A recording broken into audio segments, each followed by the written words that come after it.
cold because it was June, and therefore also it was 24-hour daylight. I was going to say, is that far north that you have the perma daylight or perma night? Yeah, okay. That's kind of a trippy thing. It was super trippy. Oh my god. I kind of want to experience it one more time, but anyway. Would you want to experience the other end of it where it's just dark all day? No. So I lived in...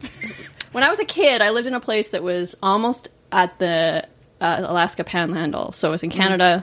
It's called Prince Rupert. It's a pretty small town, but crucially, in the summertime, it would be like 11 before the sun would go down. And in the winter, it would be like 3:30. Oh, wow. So you'd be like walking home from school, which ended at 3, as it was getting dusky. Oh, it's not... I do not like it. This absolutely reminds me of Schitt's Creek and Moira going to Bosnia to film. Do you watch Schitt's Creek? I saw a little bit of the first season. I'm not all up on it. Okay. Well, it's just... I hear it's good. It's very good. And it gets better over time, too. Yeah, does it? Eugene Levy is great. I like him, and Catherine O'Hara and all that. Yeah. And Dan Levy is amazing. Yeah. So. But isn't it like really dark? Like in Bosnia? They kind of made it seem like... Oh, yeah, that's right. So, yeah, they only had like an hour of filming time or something. Right, so it just totally playing off this idea of how it gets so dark like quickly, or like there's not much light. But I don't think Bosnia is like as far north. No, I think it was, them just playing with facts, probably. Which, you do what you need to do, Levies, because your show's amazing. Because you are national treasures to Canada, I guess, but whatever. Anyway, back to the beginning. So, yes. Eventually, so a couple of years ago, I was thinking, like, it was a couple of years ago. Mm-hmm, I was thinking, okay. I do want to do a podcast. I think that'd be really interesting. Since I'm no longer a professor, one of the things that I feel like I should be telling the world is, hey, linguistic discrimination is not okay. So this is why I decided to create this podcast. And I thought, I don't want to be the only one just yelling into the void. So I asked Megan if she wanted to be my co-host, and she said yes, so here we are. Yeah, because I was doing my dissertation in my PhD program. I was like, yes, I should definitely do more. That's a really good idea. No, it was... but something different. No, it was quite good for my mental health to not be thinking about my dissertation all the time. So it was actually very helpful in that sense. Yeah, well, you got to get out of your head at some point, right? Yeah. Talk to other people. I mean, I've had to kind of learn interviewing skills, and I never thought that was going to be a thing that I was going to have to do. So not only am I getting out of my head, but like I have to get out of my like introverted comfort zone and like meet people the first time like on Skype and ask them like, questions that might get deep. It's like, it's a trip, right? I mean, I never, I've been doing this for 4 years now, actually last month, and it also started as a live show. I was doing a monthly live thing, and I did not, this was not in my wheelhouse at all. And well, if you go back and listen to that first year, you can really tell, but I don't know. It's, if you a couple of things change. One, bringing it, like indoors and not having an audience, made like change the dynamic, because you can't, in a live setting, you can't have an honest conversation with somebody. They're too preoccupied by the audience. Yeah. And then also learning a few things about recording and sound quality and all that along the way certainly helped. But I mean, there's something thrilling about just picking up something along the way and figuring out how to do it as you go. Yeah. Oh, yeah. Just diving in. I mean, I don't even know what other way could have possibly... We could have gone through a Google training or whatever. They have that now. That's something I would have never done during my PhD program. Though. I'd be like, yeah. Okay, so what is this? So I think it's Google. They have like a program where you have to go to Boston, I think, and they train you in storytelling and sound editing and all the parts of podcasting. So. I mean, it's cool it exists. It's it's interesting. I mean, most people, the thing is that anybody who's done it for any length of time at this point just did it. Yeah. Oh, yeah. Most people, yeah. Well, oh my gosh. When was Serial? Like 7 years ago now? 2014, I guess. Okay. I think. I mean, literally, people starting out of their garage. It's, Yeah, you know, I mean, and I feel like Serial was the turning point, right? Yeah. Where people were like, I can do this too, kind of thing. Well, lots of people have been doing it since day one. So Yeah. there's people here in Phoenix who I've met who've been doing it since like 2 months after podcasting became a thing. Wow. But it became certainly a lot more popular after that. Yeah. Yeah, my entry point was WTF. I'm like, oh, I could do this. That would, yeah, you know. Okay. That's cool. It's, yeah, you get a couple of mics, you sit and talk to somebody. I don't know. Wait, so you got to the point where you thought, I can do this? I guess. You must have, because I never thought that. I was like, well, if Carrie can do it, then I'll just go along. Well, to be fair, we had Chris to help us, so. Oh, yeah, we did. Yeah, yeah. we had Carrie's husband who did I mean, we would not be here. No, definitely Without not. him. No, I wouldn't have been able to learn all the We're things. talking about him like he's not here. Like he's not in the other room With your cat. with my cat. Well, he's not allowed to say anything on air because this is our time. Damn right. Damn right. We got here to this point with him, but I don't want him on the mics. Get away. He doesn't want to be on the mic. Yeah. No, clearly you guys have succeeded on your own merit entirely. And so that's another thing I want to talk about too, though, is that I am somebody, linguistics has always interested me. Language in general is something that I'm fascinated by, but it's also to me like philosophy or history, something that I don't ever want to seriously study. But, Yeah, fair enough. it's an interest, which is why it's an interest, and I'm not an expert in it. But, so through Chris, I, heard of your podcast and decided to just give it a shot, and I listened to it, and you guys are engaging and funny, and thanks. you talk about topics that I'm like, I didn't think I would be interested in this, Right. but now I know I want to know more. Yeah. And- Cool. Yeah, Yay. I mean, I get literally the point, so Yes. I'm glad that you're saying that. Well, and it was just it's like this comforting thing, because you guys make me feel like it's okay to talk however the fuck I want to talk. Yay! That's rule number one. Yeah. So when you were setting out, did you guys have like there are a few things. So let's give some general, now that we've all been through this and figured out kind of what works for us as podcasters, and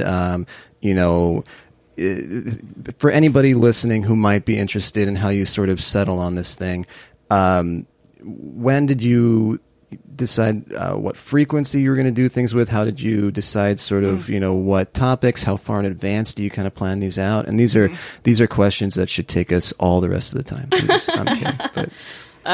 Well, frequency, I don't know. We just kind of settled on every 2 weeks. It wasn't really at the beginning, discussed. it was kind of like maybe there was a 3-week period. Mm-hmm. There was no decision there at the beginning. No, we didn't make any decisions at all. And then it just kind of was like we just settled into the every 2 weeks, which works pretty well, because I think weekly would be way too much work. It's a little rough. Yeah. Yeah.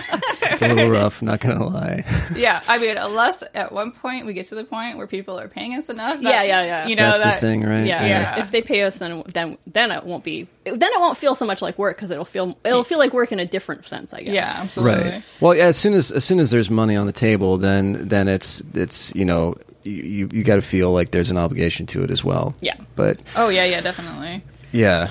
But right now it's just heart work. You yes. have to want to do it. Well, because it's a huge time commitment too. Yeah. I mean, you got to synchronize your schedule so you can record. And you guys, I want to talk about this too. You guys record separately, and it sounds like you're in the same room. So that's great good, yeah. editing job. Thank you. and- Yeah. So that's cool. And that, but yeah, then there's the editing time, and you got to post it, and Yeah. social media too. I know. I'm not that great at the social media I'm part. terrible at it. If anybody has a secret for that or wants to take it over, please.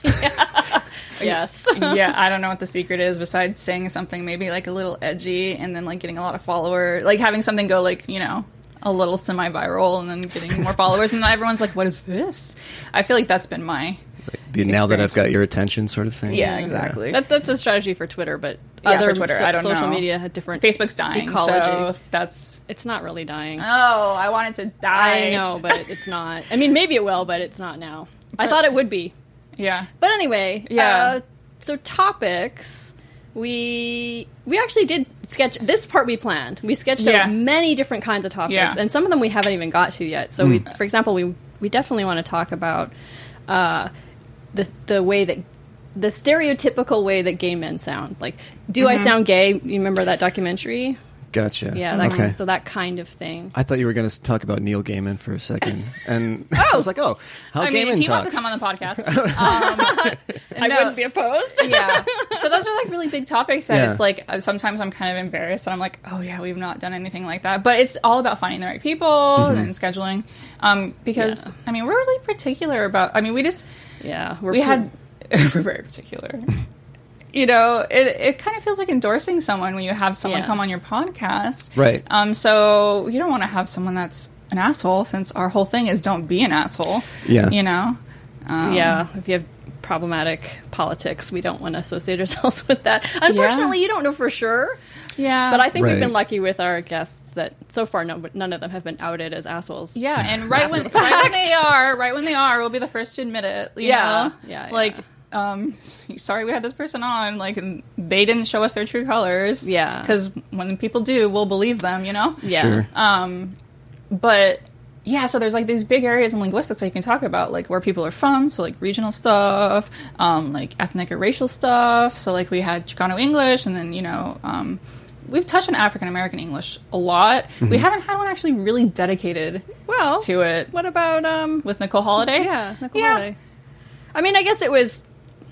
We talked to her about, like, Obama linguistics and how Obama was, like, just, you know, chastised whether he spoke, like, quote-unquote articulately or if he spoke more like, you know, what we might stereotypically think of as African-American English when he was talking to a crowd of black people. So Obama, of course, was just a perfect example of that, and linguists love it's like it's perfect for a linguist, you know, especially she's mixed race as well, so she looked at that, talked about Beyonce. Even Beyonce has local fry kind of thing.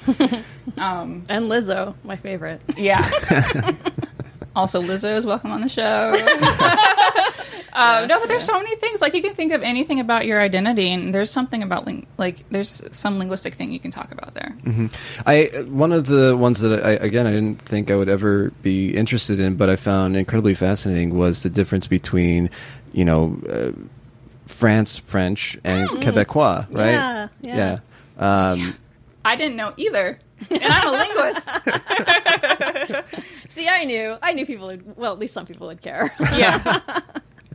Well, and it's just, you guys get these very, like, fascinating guests, and how do you come by them? Do you, I mean, some of them, do you know from your academic backgrounds or, you know? Yeah, so for example, in that case, Nicole Rosen, we've been friends since I was doing my master's at University of Toronto. So I've known her for over 20 years. 20 years. Yeah. Yeah, and we have an upcoming one coming out where it's, like, one of my best friends that I met in my doctoral program. But then it's also the case where it's, like, I really respect this person, and I'm going to hope, like, if I DM them on Twitter, that they'll be interested. Yeah. So and it's honestly, like, the first time we've met. Like, I'm like, I follow you on Twitter, and I've seen you at a conference, and I really love your stuff. And usually they're just, like, very happy to do it. Yeah, most people respond. There's been a few people who have not responded at all to our emails. Right. It's a thing that happens, and I haven't found the right, you know, I'm like, okay, so how professional should this be, you know? I don't know, and it's weird because sometimes you never know which thing it's going to be. You'll DM somebody, and then they won't respond to that, but they will respond to the email, or they won't respond to the email, but they will respond to it's just I don't know. Absolutely. Yeah, and that kind of, like, people kind of choose topics for us too, because we're like, this person is, like, you know, I see them on Twitter and I really respect them. We need to have them on the show. Let's see, like, we can give them a couple options on stuff, kind of the things that they know about, and let's talk to them about that. And we don't want it to just be linguists, because I mean, it's fun, as I hope shown, like, when three linguists start talking, it can be fun to like be like a fly on the wall kind of thing. But we also want people that aren't linguists, and, like, one of our now lovely friends, Lou, where we talked to him about New Jersey, Lou Capeta.